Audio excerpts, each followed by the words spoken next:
Creating content. Now you have your blog and your brand, and you know the kind of personality that you want to portray. Everything is in place for you to start filling your site and your social media accounts with content. And yes, it is implied that you should have set up social media accounts on at least the top sites by now: Instagram, Facebook, Twitter, YouTube, and Pinterest. If you haven't, then go and do that now. Now you can begin posting, and here's what that is going to entail. Blogging. To become a top blogger, you need to blog. Obviously, our aim here is to go full-time as a blogger, so that we aren't reliant on any other source of income, and we can potentially give up the day jobs.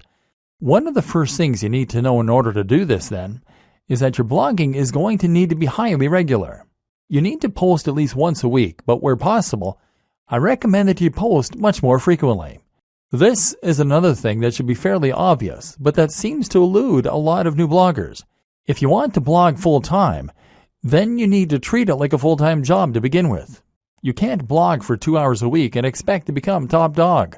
Blogging frequently will help you to get more attention on Google, because it will create more content for Google to index, and because it will help you build momentum with your readers.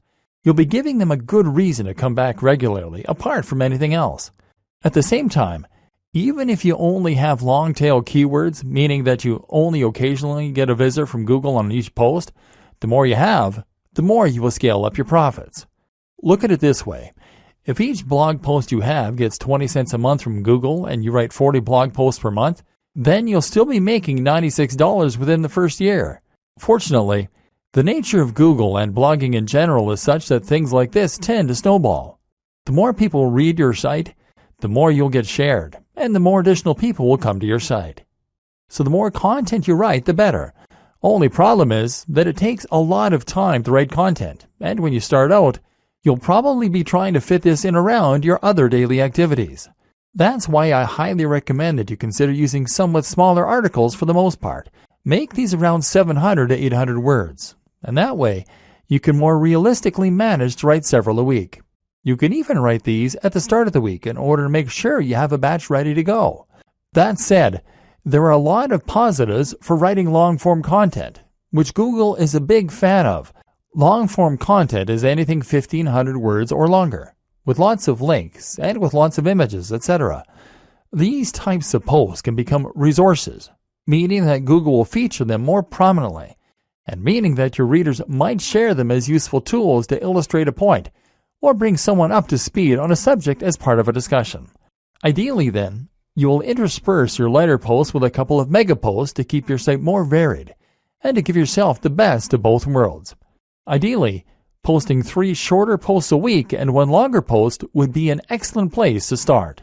What to write? Okay, so the next question is, what should you be writing? This is going to depend on the nature of your site and the niche, of course. But some things that will be true regardless of your topic are, it should be written in a colloquial, friendly manner that is easy to read. It should provide value to the reader. It should be unique, exciting, and engaging. Again, stay away from things that are generic, and instead only write topics that are exciting, new, and original. For instance, you might find a way to combine 2 different subjects in a unique and interesting way. What footballers can learn from martial arts. Or you might just dive deeper into a subject than most people do. The psychology of gardening. Why is it so addicting? Again, stay away from the generic stuff.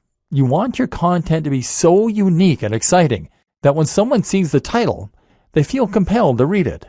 Treat each post like a product, and put all the same care and time into it as you would with any other product. Social media posting. That's how you will keep your blog alive with content. So now what about your social media? How will you fill this with interesting new posts and make sure that the people want to keep reading? The first thing to consider is that once again, your content needs to be regular. There is nothing worse than a completely dead social media page, and this will absolutely drive people away from your brand. A tip to help you keep the content flowing is to write posts in advance and schedule them using a tool like Buffer, as well as to consider creating synergy between your social media accounts with a tool like IFTTT. IFTTT will make it so that you can ensure all future posts to Instagram with a specific hashtag will also be posted to Twitter, for example. thereby ensuring a steady flow of content on both channels, even though you're only creating media for one of them. If you are creating a personal brand, then this allows you to post about your day, and hopefully you'll find that inspiration strikes regarding when you can post and what you can say.